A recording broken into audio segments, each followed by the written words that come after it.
My name is Tiffany. Before getting married, I worked full-time.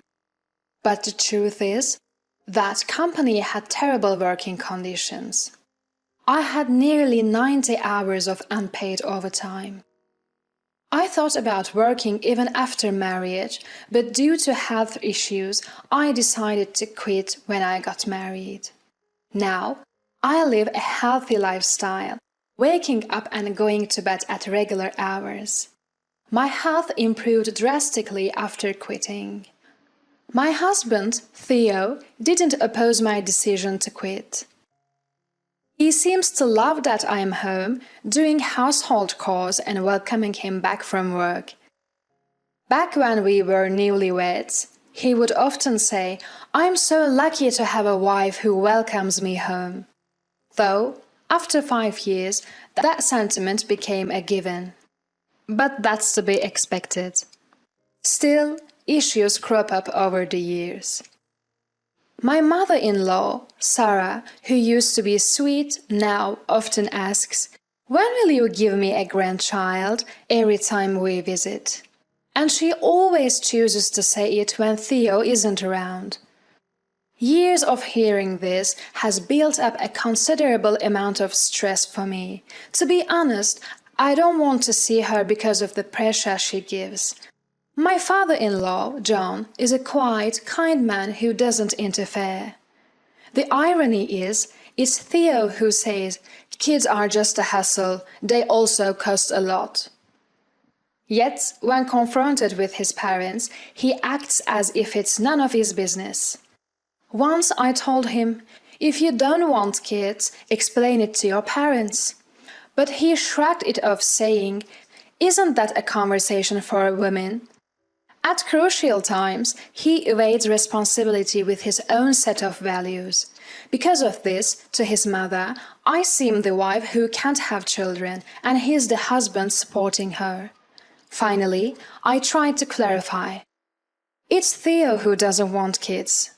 But Sarah, convinced I can't get pregnant, replied, "You're just trying to put the blame on someone else." John sometimes tells Sarah not to interfere with our choices, but she doesn't listen. In the end, Theo doesn't want the hassle of parenting but doesn't want to upset his mother either.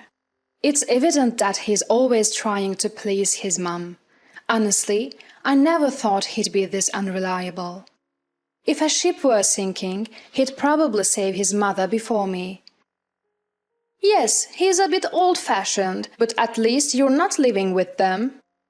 My mother casually responds over a weekday afternoon call. Over the past year, I've often vented to my mother about Theo and Sarah. Although my mom is quiet, she's rational. She patiently listens and often calms me down. I feel guilty sometimes, thinking that a wife shouldn't complain about her husband to her parents. But with Theo not being supportive, my mom is the only person who truly understands me. I'm sorry for always talking about this. I know you have your struggles too. It's okay. Mom's fine now. The hospital tests showed nothing wrong. In reality, she had heart surgery and got a pacemaker just 3 months ago. I was worried when I heard she was going in for the procedure, but she just laughed it off. Reminds me of when I told my husband. He said, "Pacemakers are pretty common these days. It's not that big of a deal." Yet, when his own mother sprained her ankle, he panicked and promised I'd help out without asking me first. Talk about double standards. I mean, a surgical cut is way more serious than putting a plaster on an ankle. I always complain over the phone and rarely visit my family since I live far away. I haven't been the best daughter to my parents, but this time I plan to surprise my mom on her birthday with a trip in collaboration with my dad. I'm home. Dinner's ready. My husband, as always, takes a seat at the dinner table. He never really comments on the food anymore, but I was excited about the plan I made with my father. Actually, my mom's birthday is coming up. Oh. He paused eating his steak and looked at me quizzically. I was thinking of booking a hotel in Lake Tahoe and taking a trip there. Really? He didn't seem too keen. The hotel is quite fancy and it's popular around here. I got a great deal through a contact. Upon hearing the word luxury, his eyes lit up. A luxury hotel? We're getting separate rooms from your parents, right? Yes, we are. And since both my parents will be there, why don't we do some sightseeing in Lake Tahoe together? Sure. At least he seemed somewhat interested. Considering he spends most of his time with his parents, he can't complain about the trip with mine once in a while. Luckily this time, I don't need to arrange the date or the hotel booking. My parents are taking care of everything. It's like I'm letting them do everything for me. This might seem more like me being spoiled rather than being kind to them. What's the trip? I need to apply for my leaves. My husband threw the question over his shoulder as I was packing in the bedroom. Didn't I tell you? It's on the 23rd and the 24th. Oh, right. Turning around, I saw him absent-mindedly fiddling with his phone. I've told him about this trip before. He never really pays much attention to me or my family. But on reflection, indifference was better than his past reactions. On the day of the trip, we drove to the luxury hotel in Lake Tahoe. My parents had arrived the previous night. Today's plan was to explore Lake Tahoe with them and enjoy dinner at the hotel. It's been a while since I last saw them. Maybe since my mother's surgery. They are both retired and don't usually splurge, so a trip like this should be fun. I sat in the passenger seat, leafing through a Lake Tahoe travel magazine. Upon arriving, I planned to call my parents to the lobby after checking in, but they were already in the parking lot, and standing next to them was Sarah. Suddenly, my husband parked the car abruptly and rushed over to them. What on earth is happening? I was sure I had explained the plan properly. I quickly got out the passenger seat of the car and followed. What's going on there? While I was flustered, my husband began speaking fluently to my parents. You knew of a great hotel, didn't you? We plan to enjoy it with my parents from tomorrow. You've already paid for the stay, right? My parents were stunned. Of course they would be. This was completely unplanned. My mother-in-law, as brazen as ever, said, You sure know some good hotels. Take care of it for us, okay? And next time, let's go to Alaska. What are you saying? On the other hand, my father-in-law, seemingly as clueless about the situation as we were, asking my husband, Didn't you invite us on this trip? You said you'd cover the costs. Hearing that, I could feel the blood rush to my head. Wait a minute. This hotel was arranged by my parents. Why would you just invite yours? Now my mother-in-law chimed in. What's the big deal? You can't hog such a nice hotel for yourself. You should care more about your husband's parents. I wanted to treat my parents to a luxury trip because I rarely get to see them, unlike John and Sarah. Plus, today is my mom's birthday. My mother-in-law, with a really look, sized me up from head to toe. You've never gotten me a birthday present. Such blatant favoritism. What? I raised my voice in disbelief. You did send Sarah her favorite flowers recently, didn't you? That was from your son. Stop taking credit for other people's gestures. I looked at my husband, who was avoiding my gaze. He never showed any interest in giving gifts. Since our marriage, I've been the one choosing and giving gifts. So you kept silent about the gift for Sarah. Looking into my husband's eyes, he said something unthinkable. Look, I'm using your money to buy them. It's the same as if I picked and bought them myself." He seemed genuinely annoyed. "Generally, after marriage, my parents should be the priority. Send your parents home." "What?" "That's right. From now on, it's quality time for our son and us." My mother-in-law interjected without missing a beat. I was deeply hurt. I never imagined he felt this way. Where did the kind man I married disappear to? Then a robust man in a suit approached us quickly. "Is there a problem?" Before he could finish, my mother-in-law began speaking at lightning speed. "We want these people gone. We'll use their remaining nights." "I'm sorry, but we can't do that." "Why not?" she snapped.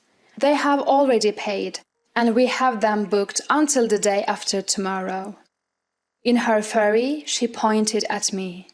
"She is my son's wife. What belongs to my son's wife and her parents is practically ours." My husband just nodded. Seeing that scene, all my pent-up feelings felt like they exploded. The man apologized and said they couldn't do that, but she replied, "First of all, you are letting such poor-looking people stay here. Won't it ruin the hotel's reputation?" My husband started blaming me along. I decided to approach my husband's back and tell him the truth. "You know, this place is my father's family home." "What?" My husband and mother-in-law stared at me with wide eyes. "The man in the suit is my father's younger brother, which means he is my uncle." My uncle started speaking in a firm yet humble tone.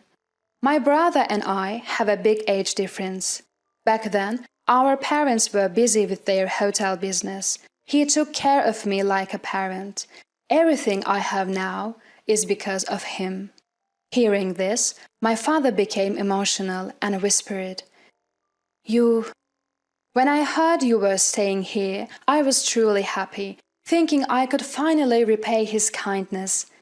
But you, thinking you could stay for free just because it's your son's wife's family? Oh!" I could hear my mother-in-law's groaning. "We have rooms available ranging from $450 to $1,800 per night.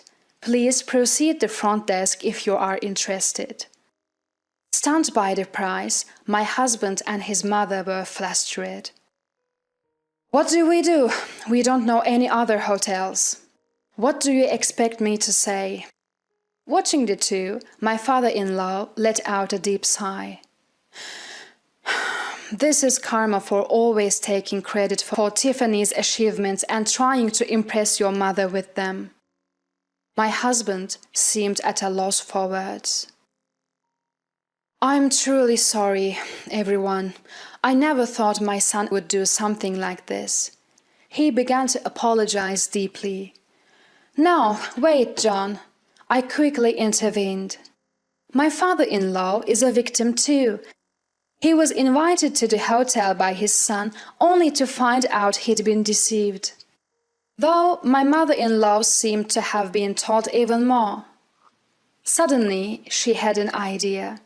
"Wait, since it's a hotel run by relatives, can't you give us a discount? We are family after all." How shameless can she be? Has she forgotten all that she has done? But my uncle calmly stated, "I don't consider someone who insults my loved ones as family." His words made me realize something. The way my husband and mother-in-law had been treating me all along was condescending. All the unpleasant tasks were left to me. Any prize was stolen by them. What was I to them? They exploited and belittled me. If they had thought about my family even a little, this trip wouldn't have happened. "You've always looked down on me, haven't you?" I said, looking at my husband, who hung his head in silence. "You thought my parents would let this slide if you pushed hard enough. How awful!" I couldn't afford to stay at such an expensive hotel. I just wanted to impress people." With a face full of regret, he glared at me. My father-in-law approached, looking disappointed. "Isn't this just like you? Always trying to look good in front of your mother. Who is the person you should be protecting the most right now?" "Huh?" My husband stood still, looking confused. With a stump face, my father-in-law continued. "Listen, you are married. Your priority should be protecting your wife, not impressing your mother. And yet, you—" My husband looked away. "But—" I noticed the expression on his face. He will always choose his mother, no matter what anyone says. Summoning my courage, I raised my voice. "John, thank you for all you've done for me so far. You've helped me more times than he ever did, but I can't continue living with him as a couple any longer." My husband looked up, surprised. "Let's get a divorce." Saying the word divorce out loud made me feel incredibly liberated. "Right, I've always wanted to divorce him." "Are you serious?" I heard my mother's voice from behind. I nodded. "Yes, I've been thinking about it for a while now." "Hold on, I'll apologize for what happened this time." Watching my husband scramble was almost like seeing a stranger's plight. It's not just about what happened this time. It's the forgotten gifts for Sarah and countless other things. Of course, today played part in my decision. Suddenly, my mother-in-law, red-faced with fury, yelled, "A woman like you, who doesn't work or even have children, should be grateful just to be married." The realization that I could also sever ties with her left me with no fear. "Look, I won't be belittled. And just for your information, it was your son who didn't want kids, saying parenting would be a hassle. I bet you never heard that from him." My mother-in-law just sat down, stunned. She had always believed it was my fault, not realizing it was her son's decision all along. So, my husband and mother-in-law were taken away by my father-in-law, and I went on to enjoy a family vacation with my own parents. "You had quite the eventful birthday, didn't you?" "I'm sorry." My mum, with her usual cheerful tone, "As long as you are happy, that's all that matters. But who knew he was that awful? I should have visited earlier to see how things were." "No, it's okay. I've been in that life for so long. I became indifferent. This was a wake-up call." My typically silent father seemed to have a hint of joy on his face. After that, my husband and I divorced. But it seems the relationship between him and his mother has soured. He was never the considerate type and always left everything but his job to me. Without me, his apartment was reportedly turned into a garbage dump. Apparently, my ex-mother-in-law visits him regularly to clean up. However, she's nearing her breaking point, often fighting with the son she used to adore. Once, their argument got so heated the police were called. My ex-father-in-law claims she brought this upon herself by spoiling their son. Interestingly, on the day of the hotel incident, a neighborhood association president, whom my ex-mother-in-law was close with, was vacationing there too. He saw all her unreasonable antics. As a result, she's lost all respect in their community, labeled as the mother of the husband who bullied his wife into divorce. As for me, I found a job at my uncle's hotel. Searching for a job post-divorce, he offered me a position. Keeping the fact that I'm the owner's relative a secret, I'm now learning from more experienced staff members. The hotel job requires meticulous attention, and while there are tasks I haven't mastered yet, and times I've been corrected. It's a far cry from the unappreciated housework I did before. Every effort here gets its due recognition.